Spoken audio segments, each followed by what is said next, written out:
Le prochain problème qu'on va vous présenter, c'est la bissectrice d'Abul-Wafa. La régularité et la répétition des motifs sur les infrastructures du Moyen-Orient ont attiré plusieurs esprits curieux. À l'époque de leur construction, les systèmes n'étaient pas encore informatisés, donc il fallait trouver d'autres alternatives. C'est dur à croire, mais Wikipédia et Google n'ont pas toujours existé. Abul-Wafa, un célèbre mathématicien de l'Empire perse, avait trouvé une manière de construire un carré dont l'aire est le triple d'un carré donné. Il faut tout d'abord construire 3 carrés identiques. Parmi ceux-ci, 2 doivent être scindés en deux en partant de 2 sommets opposés, comme la figure 1 et 2. On se retrouve donc avec 4 triangles rectangles isocèles et un carré.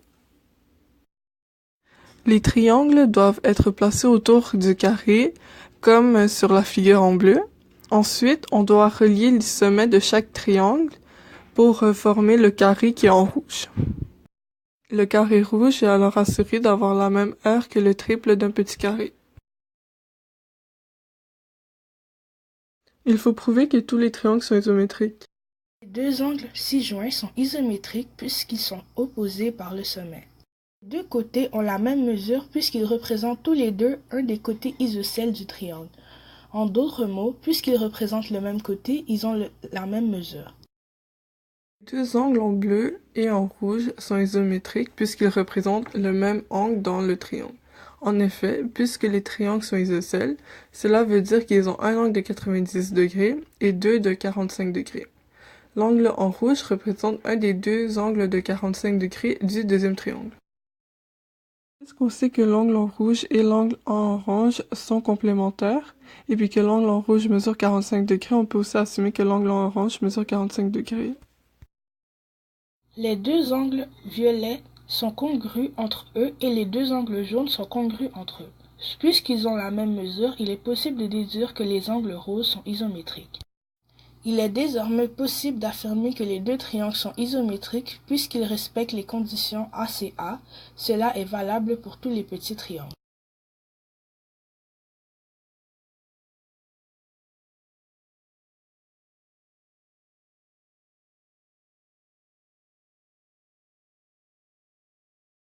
Bien entendu, il faut aussi prouver que la figure qui est obtenue, c'est un carré, parce que si c'est pas un carré, la solution marche pas vraiment. L'angle F'FG' est égal à 90 degrés puisqu'il est dans un triangle rectangle et une des composantes d'un triangle rectangle est d'avoir un angle droit. Le triangle E'F' et le triangle FG'H sont isométriques car on vient de le prouver précédemment.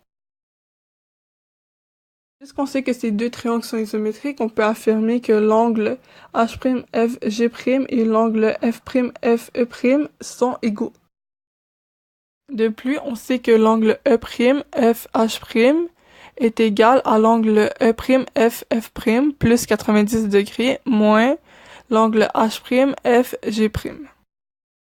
La figure de gauche représente l'angle F'Fe', tandis que la figure de droite représente l'angle de 90 degrés. Sur l'image de gauche, on voit l'angle H'FG' superposé sur l'angle droit, tandis que sur l'image de droite, on voit le même angle, mais on voit aussi l'angle E'F et F'.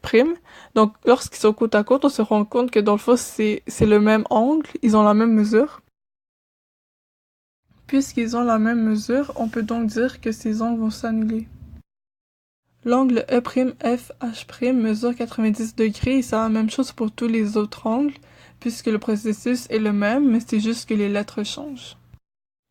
Finalement, on peut conclure que l'aire du carré EFG est le triple de l'aire du carré ABCD. Puisque tous les petits triangles sont isométriques, les espaces vides à l'intérieur du carré EFGH sont comblés par ceux-ci comme illustré ci-dessous. On sait donc que la totalité des 3 carrés a été utilisée. Il faut voir ce principe un peu comme un casse-tête. Par exemple, le triangle rouge, celui qui est situé à l'extérieur est le même que celui à l'intérieur. Donc puisqu'ils sont pareils, c'est comme si celui à l'extérieur venait prendre la place de celui à l'intérieur. C'est la même chose pour le vert, pour le mauve et pour le bleu.